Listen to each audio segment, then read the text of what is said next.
Welcome back to our series of snippet videos from my membership website, fromthefield.farm. Today's video is a 23-minute segment of an hour-long video on crop planning. And I actually have another video on crop planning with Eric Schultz from Steadfast Farm in the website. But this one is basically discussing the basics and the thinking behind crop planning, but it's just 23 minutes of an hour-long video. So I hope you guys get some value out of it. And this is just a sample of the type of content that I'm publishing at fromthefield.farm. It's all long form, it's all super detailed, it's educational. I have interviews with experts, and sometimes videos are just me delivering content like this one here today. So I hope you guys get some value out of it. And if you do, head over to fromthefield.farm and join up. The membership is only open from April 5th to April 19th, and I open it 4 times a year for 2-week segments. And if you're seeing this video around the time that it's published, we're in one of those segments. So head over and join the community. We've got over thousands of people in here, and we've got discussion forums where there's all kinds of topics being discussed really specific to the subject. It's totally different than the YouTube experience because you can't just get people that show up and chime in and say really dumb things. It's all of people who are in this community discussing the content and details about farming. And that's what this site is all about, is just delivering valuable content to you guys. So if you like it, head over from thefield.farm and sign up. All right, enjoy.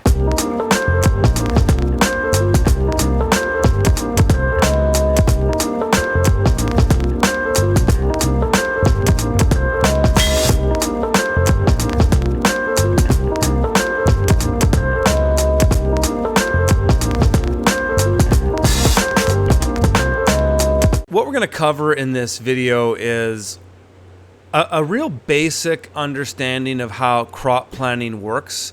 I'm going to show you how I've been doing it for the past number of years, and I'll show you some different examples, and we'll look at some different spreadsheets. What I want to try to do in this video, because crop planning is a very, very dense subject. It would be very easy to do an entire day on just crop planning. And if enough of you guys ask, I'm happy to do further videos on it and perhaps even get some other types of experts to talk about crop planning as well. We do have a little segment that we can that I'll post as well, that's Eric Schultz just kind of looking at his, and you can see what he does. But in this video, I basically just want to explain the principles so that you guys know what are the important factors that you want to look at, what are the right questions to ask, and how do you put this all together to basically just get started with it. So the first thing that we want to do when we're starting to think about our season is we actually start backwards. We want to go as broad as we can and really come up with an outcome that we think we can achieve. And I want to show you some factors to consider on how you can essentially figure out in a really simple way how much money your land can generate. And so what we are talking about here, just to be clear, I think most people know this, but just to be clear, we're talking about market gardening, market growing, whatever you want to call it, urban farming. We're looking at 30-inch wide beds, and that length can vary. So we're going to look at a few different variations. You'll see my farm, you'll see Steadfast Farm, you'll see Jean-Martin Fortier's farm, La Ferme des Quatre Temps. You'll see a few different examples in here that are just different ways of different scales that you could operate. So I'm going to go through a list of questions that we're going to ask basically about what are the outcomes that we're looking for, and how do we determine them. So the first thing to consider in a market garden context is, what are your bed dimensions? So we're all assuming a 30-inch wide bed.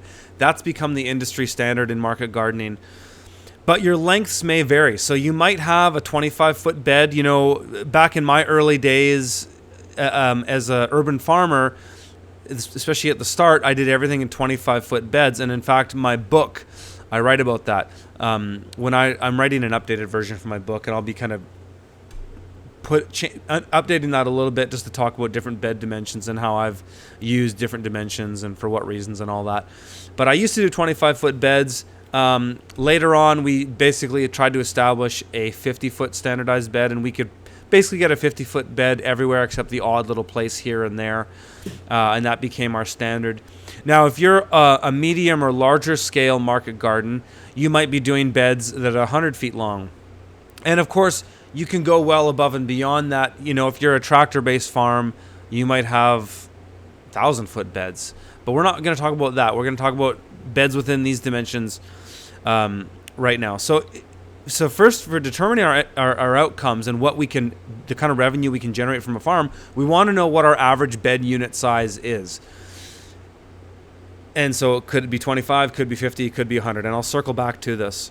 Then the next question we want to ask is, how many beds do you have on the farm? Because we're going to arrive at an economic unit per bed, and then we're going to multiply that by how many beds we have on the farm.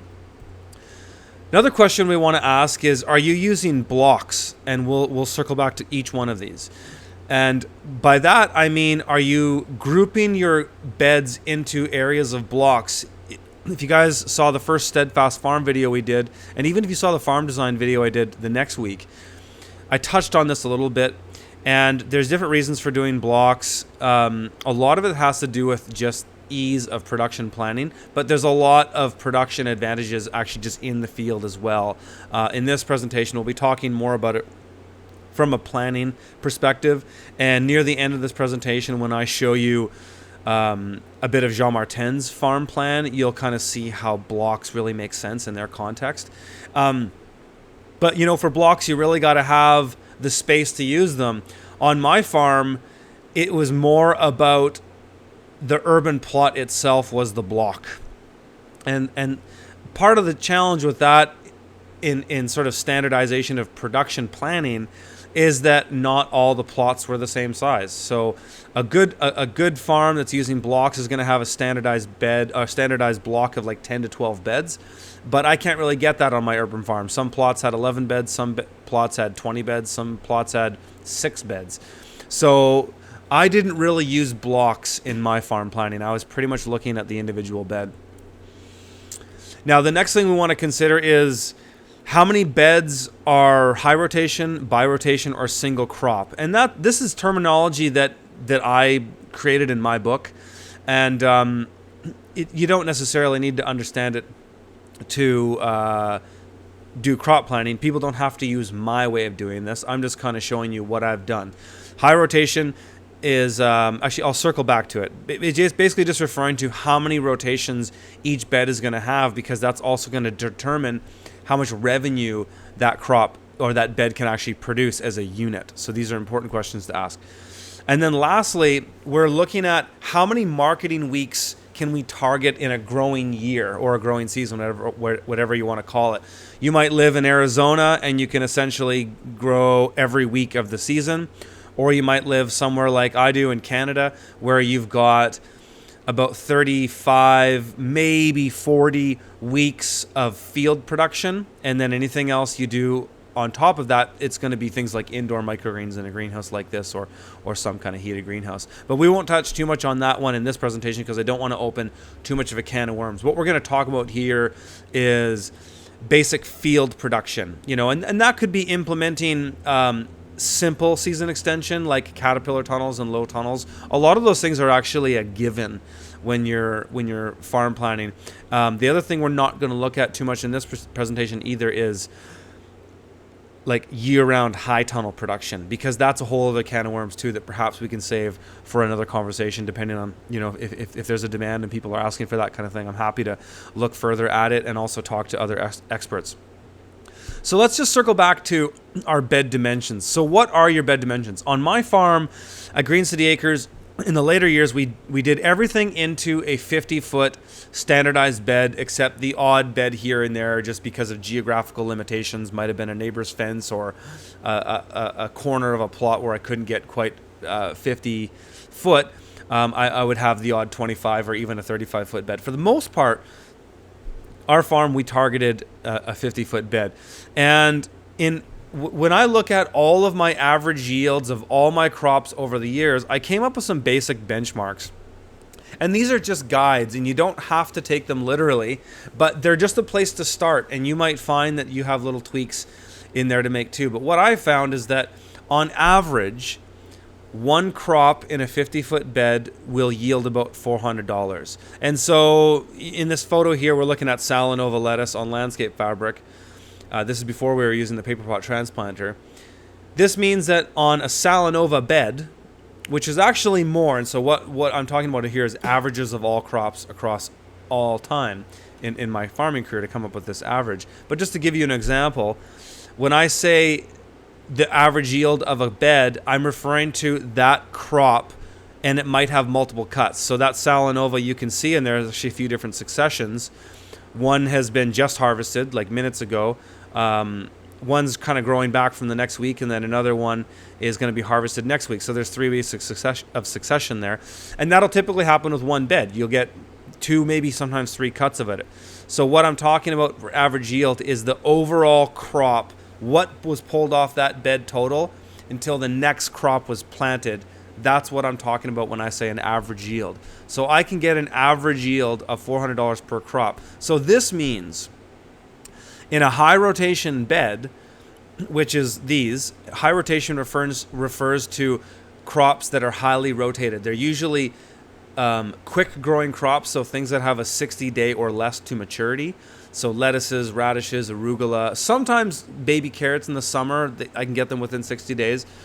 I can get 4 different crops in a bed in a growing season in the field. So that could be, like I said, under a caterpillar tunnel, basically without inputs, without any heat, just in the field, in the ground. I can get 4 crops. So, I might have to start in one bed. It might start with something like spinach. I'll get a couple cuts off that. I'll turn it over, and then I'll plant maybe a Salanova lettuce with the transplant. I'll get 2 or 3 cuts off that, pull it out, turn it over. Then maybe I'll put in a bed of carrots for the summer. And in the summer, I can get carrots in 60 days if I'm doing like a baby carrot, like a Mokum or a Nelson. Those are 2 varieties that I like for summer. And harvest those carrots, and then I can get another crop in the ground. Maybe at this point, it's a fall spinach that I'm planting in mid-September or something like that, and then that crop will get me into, late November. That would be an example of how I would get 4 crops in one bed in a season.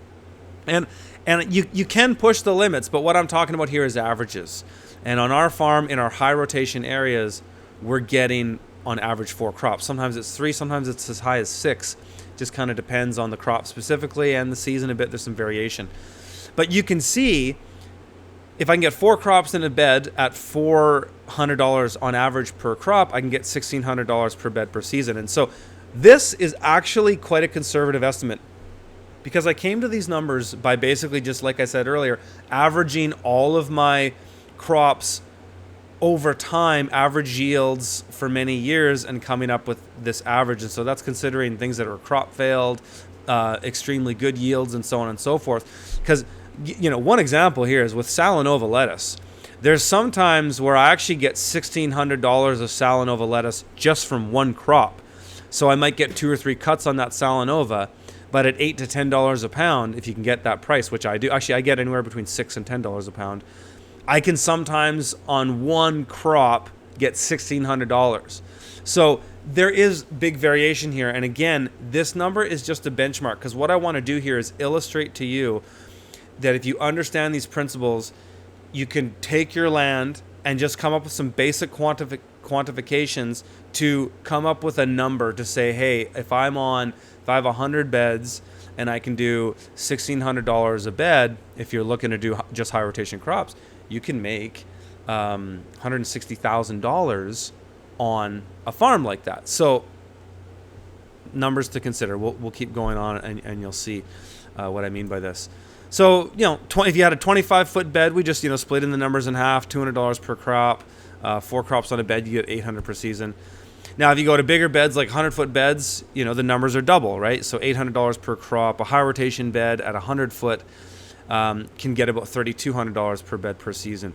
And, having traveled to places like Steadfast Farm many times and been down there and seen what Eric Schultz can get off his beds, it's quite insane. And in a climate like Arizona, I think they can get around 8 crops in a bed per year. So what would that be? $6,400 per 100-foot bed per year. Pretty good economics. So the sky's the limit, you know. But again, these are just benchmarks. They're not bulletproof numbers to say you can or cannot do this, but they're just a place to start to give you an estimation. What I will tell you though is on my farm, these numbers are almost 100%. So I'm going to take you through kind of how I've been crop planting over the years, and we'll look at that. And what I can do on my farm is I can actually go $1,600 per bed and multiply that by how many, and I'll just show you. I'll just pull up my calculator here for a second and show you, for example.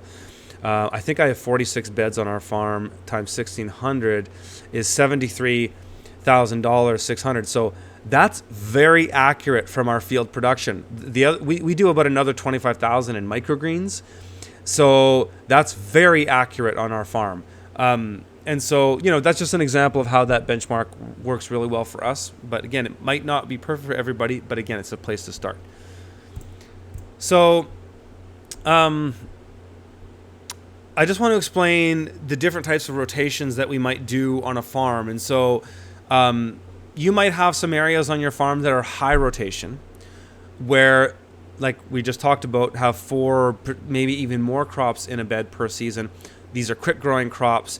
And generally when you're laying out your farm, just kind of revisiting what we talked about last week with farm design, if you have a bunch of beds on your farm, you want to have your high rotation areas close to the hub of the farm, if you can. Because those areas are high traffic. They're getting turned over a lot. There's machinery used on those beds a lot. You're planting those beds a lot. You're harvesting those beds a lot.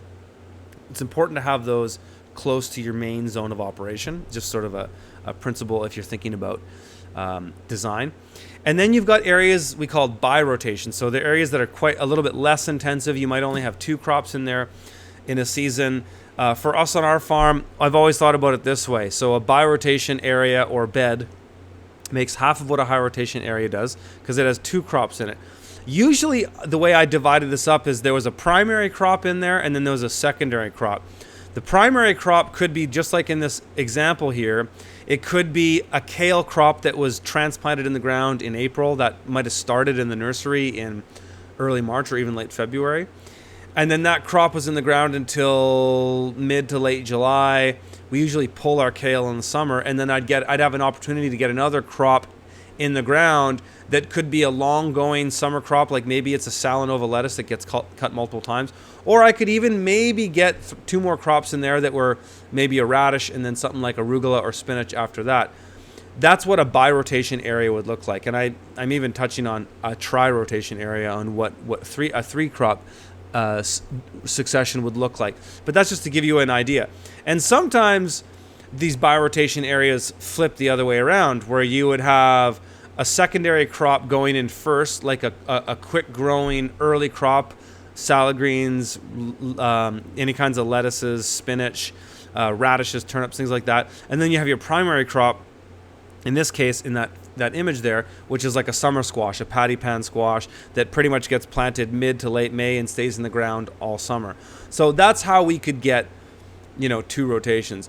I find, generally speaking, on market gardens, there's very few market gardens that are only doing a single rotation of crop per bed. I don't know, there might be some places, and in this image here, we'll talk about how many beds you want to do, but I just want to show you this image to just kind of illustrate my point. This is Jean Martin's new farm from de Catetemps. We talked about this in last week, and there is one area on the back end of the farm. It's the lowest point on the farm. It's the last to get planted, and it doesn't have any greenhouses on it. That area might be the only place on this entire farm that only gets 1 crop in it per bed. So, you might plot out this farm and say, these top areas here we would consider high rotation. Maybe there's some bi-rotation here, and then this would be just single rotation area. And that will give you an idea of what these economic numbers could figure out. If let's say these 2 areas here that have 1, 2, 3, 4, 5, 6, 7, 70. Let's say that's all 140 beds, 14 blocks of 10. Times that by 3,200. That's how much revenue you could expect to generate from that area. And then say these areas are by rotation down here, 2 rotations per bed, $1,600 per bed times 140 beds.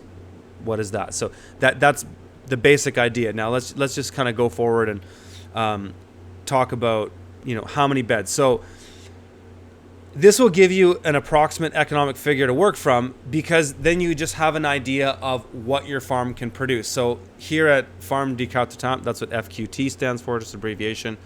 They have 450 beds on this entire farm. And I don't think that's including the greenhouses.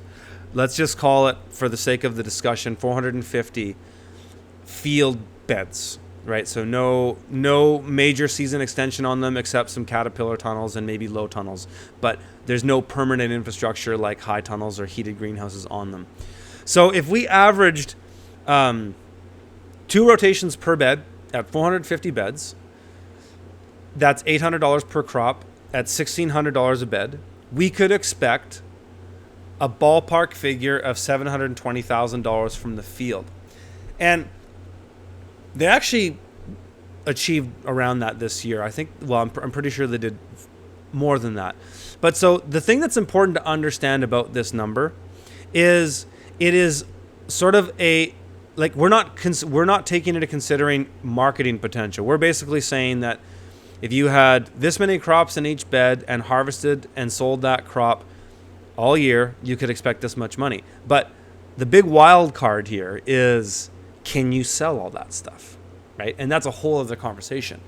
And we can save that for further videos too if we want to get more into things like marketing. And I've got lots of presentations that I'm happy to share with you guys on that. But that is your biggest wild card. And that's the biggest, that's actually the biggest linchpin with crop planning. And it's also the danger in being too overzealous with your crop plan. Because what happens if mid-season you have this crop plan and you're planning to plant this crop after this crop and so on and so forth, and you're realizing half the stuff that I'm planning to grow is not selling, so now I have to change my plan. And so I'll show you actually I have a farm plan in here. I'll show you near the end of this presentation that's from 2011, so it was my second year of farming, what my plan looked like, and it was nebulous. And I basically tossed the whole thing out after the first 6 weeks because that's the problem I was running into. This also depends on the types of market streams you can get into. If you're the most ideal type of farm to run, if you want simplicity of a farm plan, is a CSA, is selling community supported agriculture, veggie box programs where you have a certain amount of people buying a box every week and they're getting whatever you put out. It's super easy because there's not a lot of unknowns. Whereas if you get into selling to restaurants or even if you're at farmers markets, there are market trends and fluctuations that change what people want, and then that affects you on the field. So I'm not going to go talk about any more of that because we can get really complicated about it. I just want to go through this and kind of explain to you guys these base principles so that you have a foundational understanding of what to do with all this. So again, FQT can do potentially $720,000 of production per year field. But the other thing we're not going to talk about in this video either is we're not talking about high tunnel production. Because when you get into high tunnel production, you can see on the image here, that's a fully heated greenhouse. So it's a 3-bay tunnel. I believe it's 120 feet long with 100-foot beds inside. And that's a year-round tunnel. They think they close it for a month where they freeze it out to kind of clean out the soil, and then they plant it again in February. But they can do 11 months a year of production in that greenhouse. So they're going to get way more rotations on those beds than you would in the field.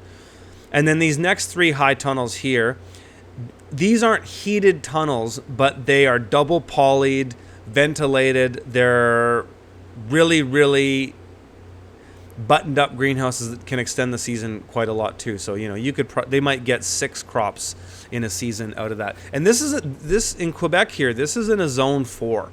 Jean Martin's farm's in a zone 4, so it's a cold climate. It's a cold northern climate. Really long days in the summer, really short days in the winter. They also do microgreens in their nursery here year-round. So we're not going to look at any of that in this presentation because I just want to cover the basics and the foundations.